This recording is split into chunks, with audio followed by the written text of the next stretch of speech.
92.9 The Eagle. This is Joe Skare talking with Lawrence Gowan from STYX. Lawrence, thanks so much for getting on the phone today. Great to talk to you again, Joe, and how you been? I've been pretty good. Thank you so much. Now, you guys are coming to town. I don't know if you heard this, but we just found out this morning the show was supposed to be outdoors at the Pinewood Bowl, but we've got to move it indoors because we've had so much rain here, so things are going to be kind of soggy. Do you have any preference for an indoor or an outdoor show? When the weather's bad outside, the Pinnacle Bank Arena sounds absolutely great to me. Okay. Now, It's the live unzoomed tour. It's a co-headlining tour with STYX, REO Speedwagon. Do you know who's going to be closing the show on Tuesday night? Will it be REO? Will it be STYX? I just saw it on the itinerary. We closed the show. It's George Thorogood, then REO, and then us. I don't know if you want to give anything away, but do you guys maybe do a little something with all three of you coming out at the end of the show, maybe? Sometimes we do. And, so we used to do, with REO, we used to roll with the changes with them during the show. I don't know if we'll have time for that because on a 3-act show for that night, it's going to be 4 hours of classic rock, nonstop. Actually, more like 4.5 hours of nonstop classic rock. So there may not be time. All right, we're talking with Lawrence Gowan of STYX, and the show coming up on Tuesday night, once again, moved indoors to the Pinnacle Bank Arena. And I want to go back to about a year ago. In fact, a year ago tomorrow, May 6th of 2021, Crash of the Crown came out. And Lawrence, Correct. Did you guys, because of the pandemic, did you record this virtually? Were you all able to get in the studio together to record the album? How did that work out last year? We actually started recording that album in 2019, or at least myself and the producer Willie Vankovich and Tommy Shaw. We started kind of mapping out most of this stuff, and some of that wound up getting onto the record. We did that in Nashville. But by the time we wanted to bring the other guys in, we were already well into the pandemic year of 2020, and we decided let's try with the new technology that had suddenly emerged and become so every day. With the Zoom calls and with an app called Audio Movers, we were able to be in separate studios and yet linked up in real time with each other to where it virtually felt like we were in the same space at the same time, and we recorded the record that way. So I was in, I have a great studio in Toronto.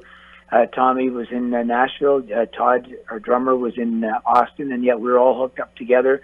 And we recorded the whole album that way, and with the intent that we would put it out whenever we got back to playing live again. And so the following year, in 2021, last year, we started playing live again, and within 2 weeks, the record went to #1 on Billboard's rock album chart. So it really worked out very, very well for us. Does STYX have any plans to record anything in the near future again? We are ready at any time to record again. The only issue is that because we're making up so many of the shows that we missed in 2020 and the early part of 2021, our schedule is so thick that it's going to take a while before we can get back into the studio. Fantastic. I know you guys are busy. We're talking with Lawrence Gowan with STYX right now, and I want to go back when you first joined the band, Lawrence. Was there any, I know Tommy asked you to join and kind of on an interim basis, and then you end up becoming a permanent member. Did you have any apprehension? Were you nervous at all about joining up with these guys?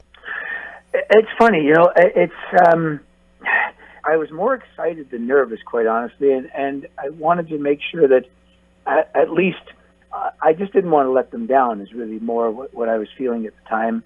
But knowing that, with a band with the legacy of STYX, there was a lot placed on my responsibility chart, so to speak, and so I tried to live up to it. Fantastic. Well, you certainly have lived up to it. We can't wait to see you guys on Tuesday night. Now, can I give you some rapid-fire questions? Please. Okay. What's your favorite song to do live? My favorite song is Renegade, and the reason for that is it's usually towards the end of the night, if not the very end of the night, and I get to kind of, because Tommy Shaw sings lead on that one, of course, I get to really observe the audience, and I love how around the world I see how audiences are so different at the beginning of the shows and so alike by the time we get to Renegade at the end of the shows. It's a great observation to make, and I'm really looking forward to playing it, right now, because I just heard it opening up the second last episode of Ozark. They used Renegade as the soundtrack to the opening of that incredible episode. So that put it to the top of the list for a while for me. Lawrence Gowan, what do you miss most about home when you're out on tour? Well, it used to, because I'm the Canadian guy. I used to miss playing hockey. But now, over the pandemic year, I got so into riding my bike again. Believe it or not, it was a great way to stay in shape, and it's just a fun thing to do. And that's about the only thing that I miss, because there's so much fun in what we do on the road. There's not much time to think about what you're missing, because you've got so much activity in every single day that there really isn't any time to reminisce about what you're leaving at home. Who's funnier, Tommy Shaw or James Young? That's it. Oh, very good question. Never been asked that before. More frequently, let me think about that. It's a bit of a 50-50 tie, and it changes between the day. You know, okay. On one day it's JY, and another day it's Tommy. Tommy's got more physical humor, and JY, I think, has the acerbic, sharp comments. So between the two of them, they make one hell of a great stand-up comedian, and a really good guitar duo as well. All right, Beatles or Rolling Stones? Well, I hate that question, but I'm more Beatles, only because I gravitate toward the songwriting of Lennon, McCartney, and George Harrison, of course. And they're the band that made me want to become a musician. Now, having said that, I have to put a great big caveat in that and say that the Rolling Stones are a very close second for me. But on a day-to-day basis, it's going to be the Beatles. That's a very diplomatic answer, Lawrence. I appreciate that. Okay, Tim Hortons or Starbucks?